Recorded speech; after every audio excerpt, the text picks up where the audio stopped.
As chair of the Arab group for the month of May, I'll make a few opening remarks and then hand over to the representative of Palestine, Ambassador Majed Bamya.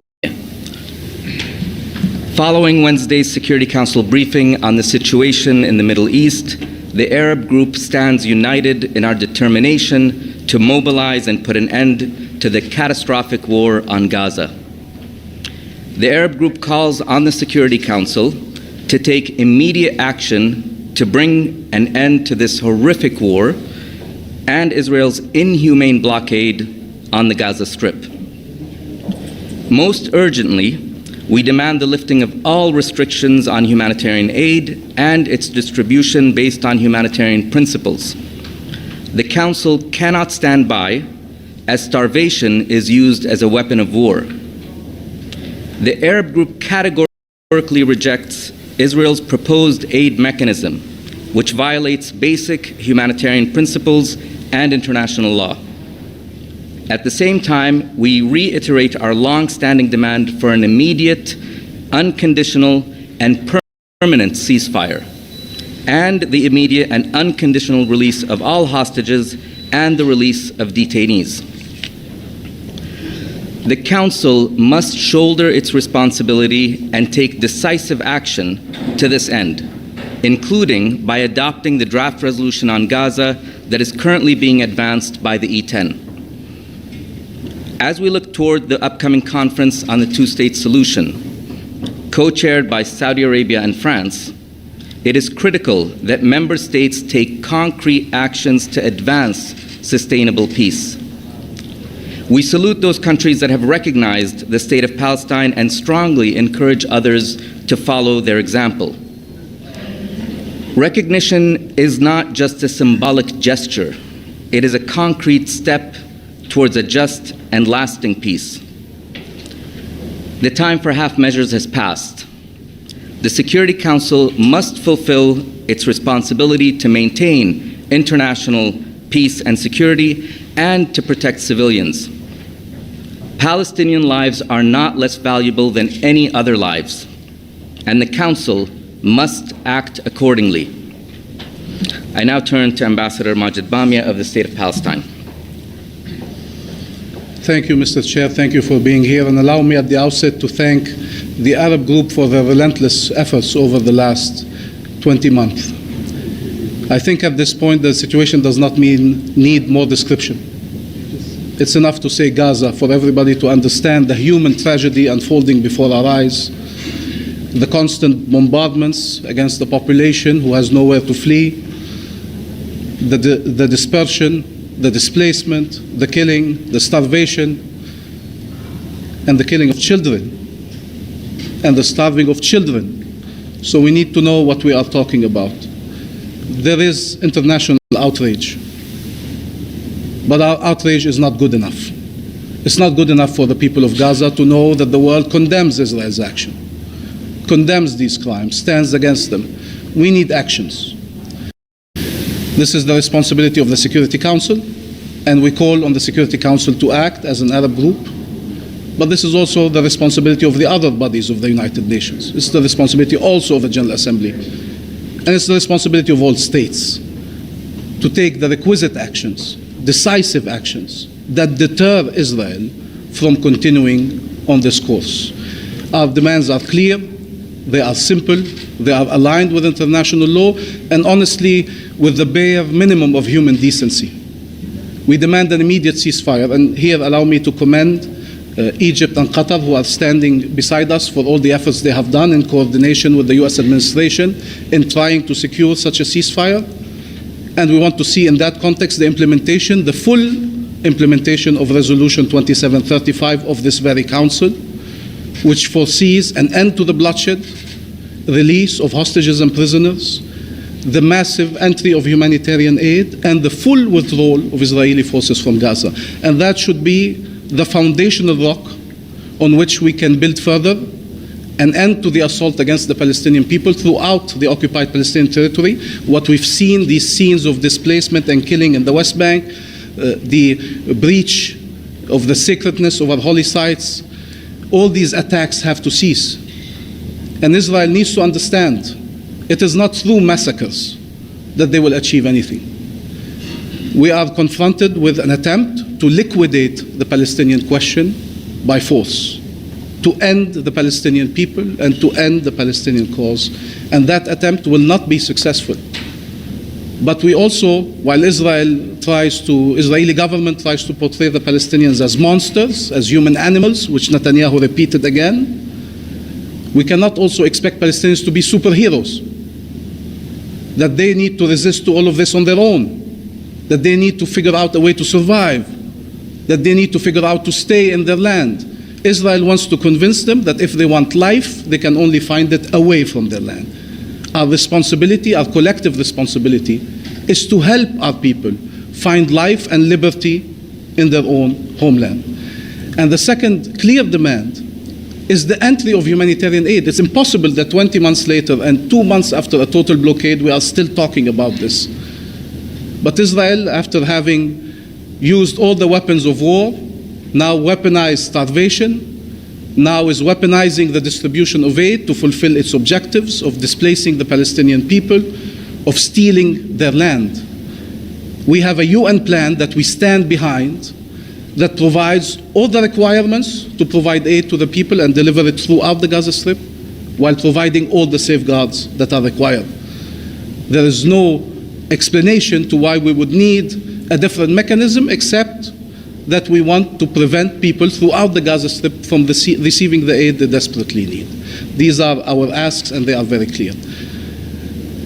إذا سمحتوا لي أريد أن أقول بعض الكلمات باللغة العربية، وأنا قد بدأت وقلت أن كلمة غزة وحدها تكفي لتعكس الواقع الأليم الذي يعيشه شعبنا. ونحن هنا أمام مجلس الأمن نطالب مجلس الأمن بأن يتحمل مسؤولياته، ونطلب أيضا من الجمعية العامة أن تتحمل مسؤولياتها، ومن كافة الدول أن تتحمل مسؤولياتها. السخط والغضب والرفض والإدانة والاستنكار غير كافي. عندما يقتل الأطفال، عندما يتم تجويعهم، عندما يحرق الناس، لا تكون الاستجابة فقط بالسخط والإدانة بل بالفعل. ومطلوب من كافة الدول أن تتحمل مسؤولياتها لردع إسرائيل ووقف الإبادة الجماعية بحق الشعب الفلسطيني، ووقف هذه المجاعة المفتعلة، مجاعة مفتعلة، والمساعدات على الأبواب تنتظر للدخول وللوصول للناس. وطبعا الجميع هنا يحيي صمود الشعب الفلسطيني، ولكن ما هو المطلوب من دفنت أولادها، كل أولادها دفنتهم، أو من أب يقف عاجز أمام ابنه ولا يستطيع أن يعطيه لقمة العيش لإنقاذ حياته، ومن طبيب وقف أمام دبابة لإنقاذ حياة الجرحى ليجد نفسه اليوم في زنازين الظلام يعذب، إما يستشهد تحت التعذيب أو ينتظر يوما جديد يعذب فيه من جديد. ما هو المطلوب منهم أكثر مما فعلوا على مدار 20 شهر في مواجهة آلة حرب استعملت كافة الأسلحة في مواجهتهم بما فيها التجويع؟ ولذلك هناك مسؤولية أخلاقية وقانونية وإنسانية وسياسية بوقف المجازر ووقف التجويع. ونحن من هنا نطالب بوقف إطلاق نار فوري. وقلت أننا نحيي جهود قطر ومصر الموجودين معنا هنا اليوم بالتنسيق مع الإدارة الأمريكية في محاولات للوصول إلى وقف إطلاق نار، ونطالب وقف إطلاق نار يسمح بتنفيذ كافة بنود قرار مجلس الأمن 2735، والذي ينص بوضوح على وقف العدوان وكافة الأعمال العسكرية، وقف إطلاق نار تام، وإطلاق سراح الأسرى والمحتجزين والرهائن، وتدفق المساعدات الإنسانية، وينص أيضا على الانسحاب الكامل للقوات الإسرائيلية من غزة. محاولة إسرائيل بالحرب والعدوان والتجويع أن تقتلع الشعب الفلسطيني من أرضه يجب إفشالها، لا للتهجير ولا للقتل ولا للتجويع ولا للاستيلاء على الأرض الفلسطينية. ولدينا خطة عربية إسلامية تكفل إعادة بناء غزة دون تهجير أبناء شعبنا.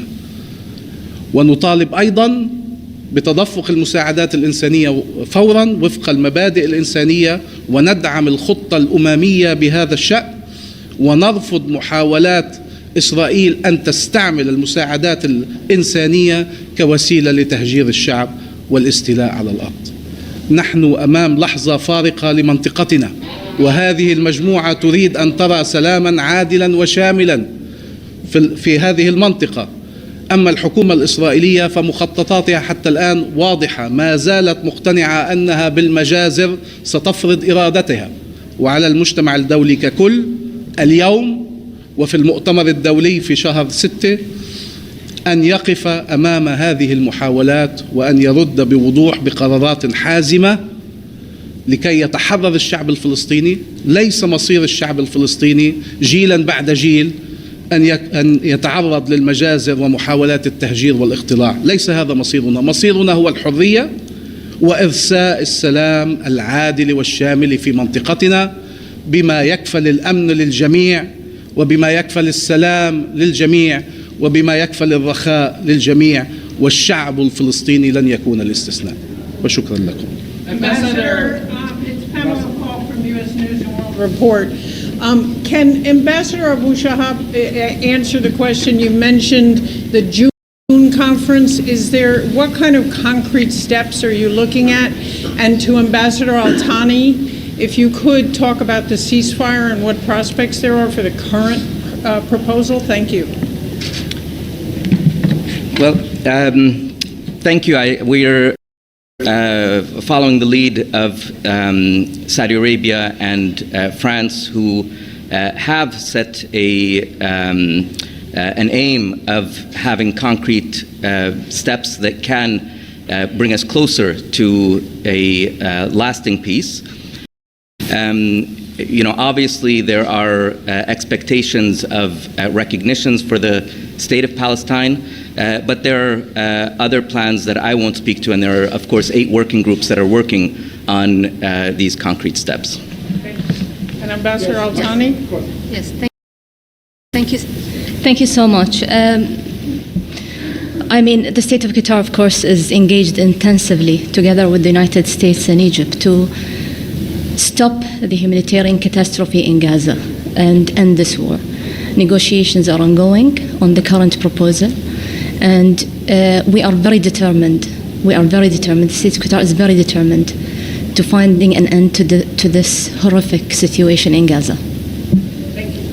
Ambassador Shah, Abdelhamid Siam, Al-Quds Al-Arabi. You have been appealing to the Security Council to shoulder its responsibility time and again and again and again. And the Security Council did not. 4 resolutions and 2 in this GA and ICJ opinion, yet Israel continues with its massacres. What else the Arab group can do? What tools you have to make this enemy or this genocidal regime pay a price? So they will rethink. No Arab countries cut off its relation with Israel.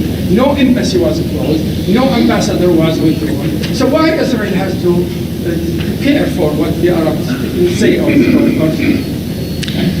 Thank you. This is, of course, a responsibility of the international community, including the Security Council. The Arab group will, as it has for the past more than 600 days, been advancing and urging the Security Council to take action. Of course, the Security Council has adopted some resolutions. They haven't been implemented, but it does not mean that we stop and stand by and fold our hands. So we continue to do everything that we can to ensure that this catastrophic situation doesn't continue. Ambassador, I have 2 questions to follow that. First, what kind of actions do you want to see the Security Council to act? Is that would be sanctions or arm embargoes from the Arab group? Secondly, we know that there is a draft resolution by Algeria circulating. It's been quite a while. What stopped the Council from taking action of that draft resolution? Thank you.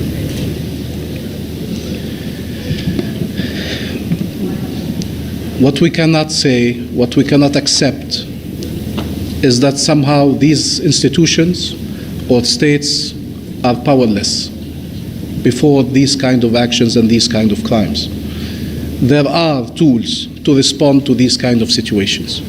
We are hearing leaders considering or taking a number of decisions in the right direction, and we salute these decisions.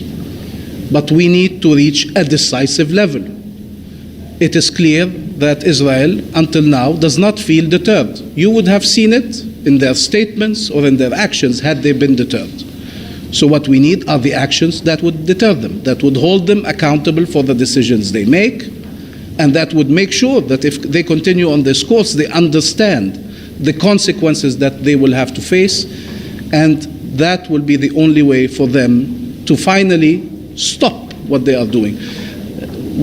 We here, our role as an Arab group in New York is to act with the Security Council, with the General Assembly, is convincing states. And there are other efforts in every capital going on, and that will hopefully culminate in part in the June conference and moving forward from there.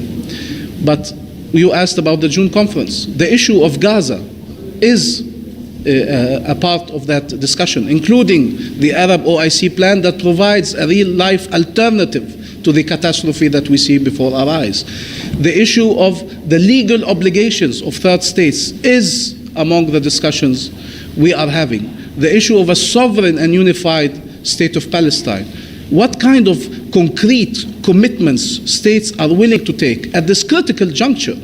This is the life and future of the Palestinian people today and of our region tomorrow that is at play. So what we expect is we need to elevate our response, since till now the international response has not allowed to stop Israel from the mad march it is on, and that jeopardizes, that constitutes an existential threat for the Palestinian people, but it also jeopardizes the lives of hostages and prisoners. It jeopardizes the future of peace and security on our region. It jeopardizes everything that is fundamental in the rule of international law. So we will do our part here in New York in making sure that these bodies do not stay silent while a genocide is ongoing, while massacres are ongoing, while starvation is ongoing. What about the draft resolution? So the draft resolution is being discussed as we currently speak. It is an E10 effort, and you will see it once they complete the consultations they are doing. And as we said, our demands, I formulated them very clearly, and they were mentioned by the chair of the Arab group regarding the ceasefire and ending the starvation policy that is at play. And we said also we will go further in the General Assembly, and states have tools at their disposal.